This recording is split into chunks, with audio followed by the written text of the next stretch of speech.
Fundada por Hashirama Senju y Madara Uchiha, Konoha ha tenido hasta la fecha 7 Hokages. Todos y cada uno de ellos suscriben en mayor o menor medida al ideal de la voluntad de fuego, pero no por eso son políticamente iguales. Y aquí es donde aparece el segundo dirigente, Tobirama Senju, el hermano menor del primer Hokage, un político por excelencia, a quien se le reconoce el desarrollo militar y económico de Konoha, la invención de un extenso repertorio de jutsus, etc. Pero también entre el fandom se lo ha calificado como un personaje racista, pues fue él quien ordenó la segregación de los Uchiha.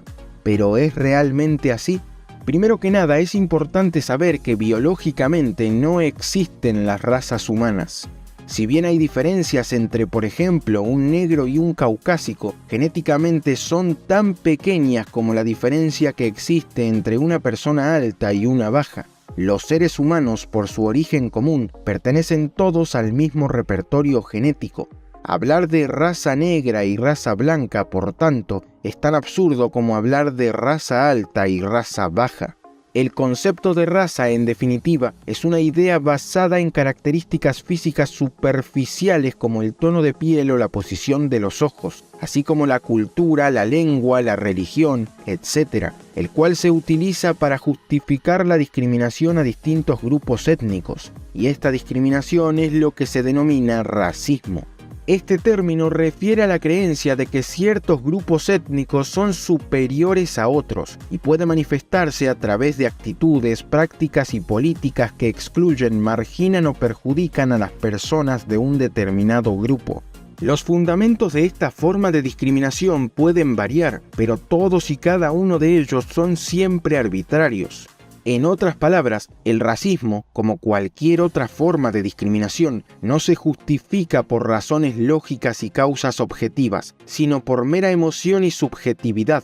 Es decir, el problema no está en las personas o grupo de personas discriminadas ni en el entorno social en que se desenvuelven, sino en quienes las discriminan. Con esto presente podemos identificar si una medida política respecto a un grupo de personas es o no discriminatoria de manera simple. Si hay una razón lógica que la legitima, es decir, si la hace justa, entonces no es discriminatoria. Pero para entenderlo mejor, pongamos un ejemplo.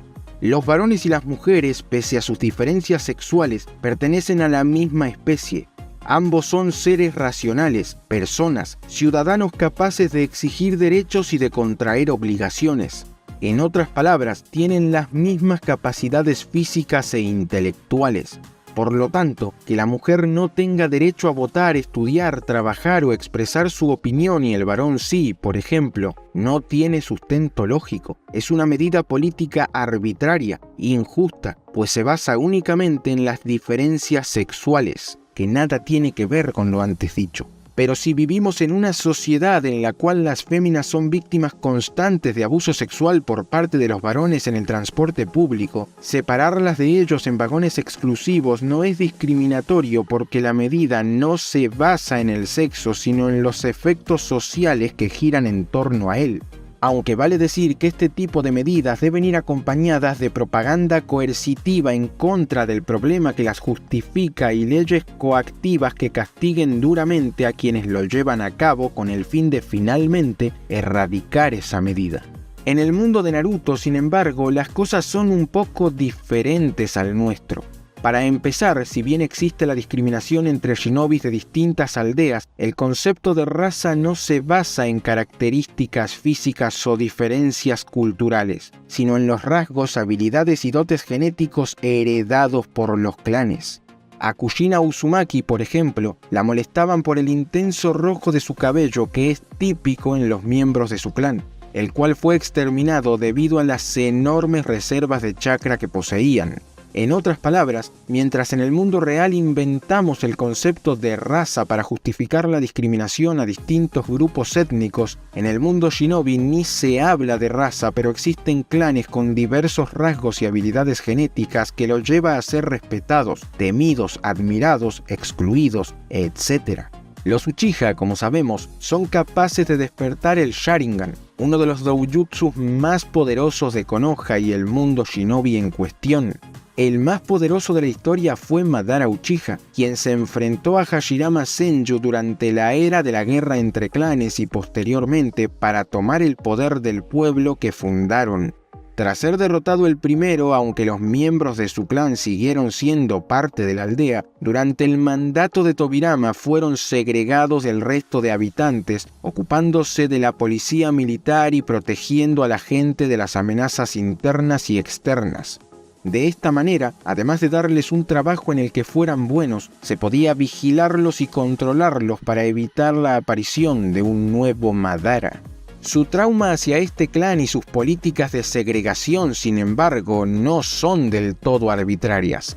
Tal como explica el segundo Hokage, los Uchiha aman con tanta intensidad que cuando pierden a su ser amado, ese sentir se transforma en un odio tan fuerte que hasta cambia totalmente a la persona. Eso mismo ocurrió con Madara, Obito, Sasuke y varios Uchiha a lo largo de la historia. Y es que cuando un Uchiha sufre o se desespera por la pérdida del amor, un chakra especial surge del interior de su cerebro y afecta a sus nervios ópticos, cambiando así sus ojos. He ahí el Sharingan, el cual se sincroniza con sus sentimientos, aumentando su fuerza junto con el odio de su corazón. Este rasgo común en la naturaleza de los Uchiha y el hecho de que Tobirama vivió en carne propia los conflictos de la guerra entre clanes y el posterior intento de golpe de estado perpetrado por Madara para hacerse con el poder de Konoha, pudieron provocar en él ciertos prejuicios, resentimientos y temores para con el clan, lo que lo llevó a la implementación de políticas segregacionistas.